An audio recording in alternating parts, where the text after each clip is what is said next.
Alfred became maybe reluctantly accepting of Bruce, that he's going to kind of do things his own way.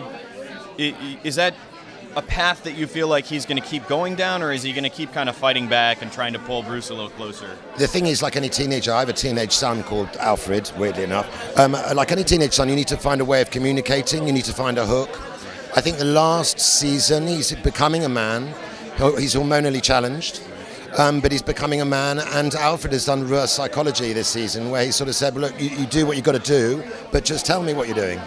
So there's a definite sort of more of a unification with Alfred and Bruce, and you'll start to see their relationship really flourish this season. In fact, we've got a couple more sets. The Manor's expanding, so you'll see a lot more of the training. We've been fighting yesterday, we've been sparring yesterday again. You'll see the more of the development, but it has to be on the download, because there's as you know, I think the fans probably know already, the introduction of the Court of Owls, which is they're the puppet masters. Oh, yeah. So we're going to have to kind of keep a low profile. So it'd be the development maybe of the Richie Rich kind of style of character, of the Bruce Wayne sort of psyche and persona. Almost moving from a father-son into more of a brotherhood. It's kind of, as you know, I mean, they're both dysfunctional. They both suffer from post-traumatic stress. They find each other through a sort of like a common approach to how they see the world. So yeah, it's more of a partnership, but with a genuine sense of love now. More of a Michael Goff approach this season, I think you'll find. Alfred is one of the more no-nonsense characters. Yeah. What does he think of a literal busload of monsters being unleashed in Gotham City? Well, I mean, he's got enough to contend with anyway. He doesn't like anyone. He doesn't trust anyone. So there's just more of them out there. If anything, the villains need to look to themselves. So I think that it's going to be interesting, because they're going to have to fight amongst themselves. All Alfred can do is protect his charge. All right. What?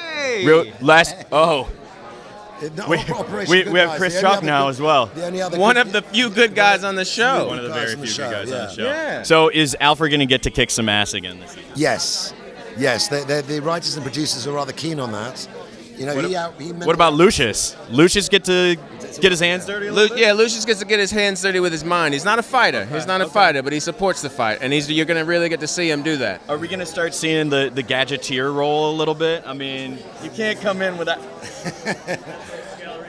You got close up on the wink there, right? The wink. There it is. Just keep watching.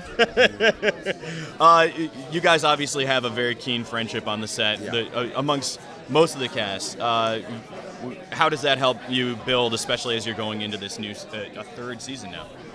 It really is like an extended family, and I genuinely mean it. I mean, you've heard it a million times how well companies get on, but there's a genuine sense of love with our troupe. Yep. You know, there really, really is. There's no toys out of the pram. If anyone does throw their toys out of the pram, they'll be severely reprimanded. We have a great sort of ship's captain, and it's down to Ben as well, that the fact that he called table reads, which is like a sort of theatrical approach, that keeps us very sort of seated in our sort of heightened reality, I think. Yeah, it makes everything easy. There aren't hard days when you're working with your friends. Yeah. There really aren't. That's right. Excellent, guys. Thank you so much.